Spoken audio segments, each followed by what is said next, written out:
श्रीराम समर्थ. श्री गोंदवलेकर महाराज प्रवचने. दिवस 45. आनंद हवा असेल तर नाम घ्यावे. शरीर स्वास्थ्याला लागणाऱ्या शरीरातल्या द्रव्यात जेव्हा कमी अधिकपणा उत्पन्न होतो तेव्हा शरीर स्वास्थ्य बिघडते. त्यालाच आजार म्हणतात. सुंठ हे असे औषध आहे की ते शरीरात कमी झालेल्या द्रव्याची भरपाई करते आणि जास्त झालेले द्रव्य कमी करून आरोग्य राखते. नाभ हे सुंठीसारखे आहे. पारमार्थिक प्रगतीच्या मार्गात प्रत्येक व्यक्तीतल्या ज्या ज्या गुणदोषांमुळे अडथळा येतो ते गुणदोष दूर करून भगवंताचे नाम प्रगतीचा मार्ग मोकळा करते. म्हणून कोणात कोणतेही गुणदोष असोत त्याने निष्ठेने नाम घेतले की त्याचे काम बिनचूक होऊन तो ध्येय गाठतो. आपल्या तेलाचा नंदादीप लावण्याची पद्धत आहे. तो अखंड तेवत ठेवायचा असतो. त्यात तेलाचा पुरवठा करावा लागतो. तसे ज्याला आनंदरूपी नंदादीप हवा असेल त्याने सतत नामरूपी तेलाचा पुरवठा करत राहिले पाहिजे. थोडक्यात म्हणजे ज्याला आनंद हवा असेल त्याने सतत नाम घेतले पाहिजे. आनंदाचा उगम नामात आहे. केव्हाही आणि कुठेही पाहिले तरी बर्फामध्ये गारपणा हा असायचाच.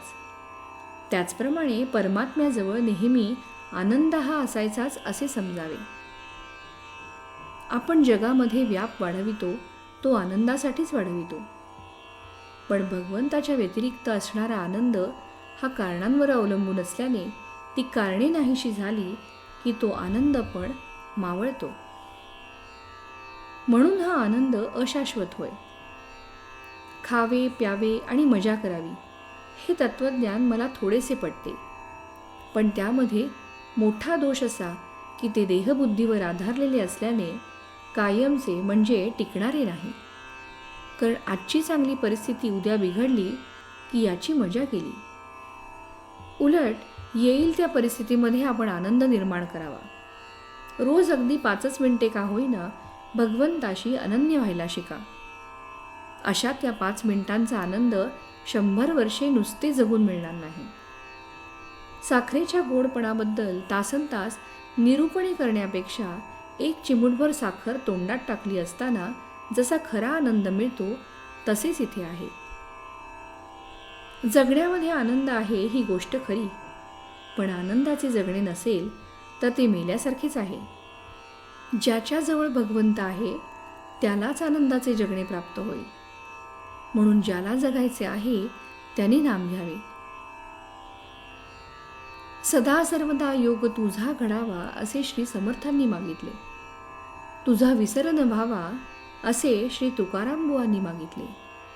याचे कारण हेच की जिथे भगवंत तिथे आनंदी आनंद असतो. व्यापारी लोक आज रोख उद्या उधार अशी पाटी लावतात. त्याप्रमाणे आपणही आनंद रोख दुःख उधार अशी वृत्ती ठेवावी. ज्याचा आनंद नामात टिकेल त्याला नित्य दिवाळीच आहे.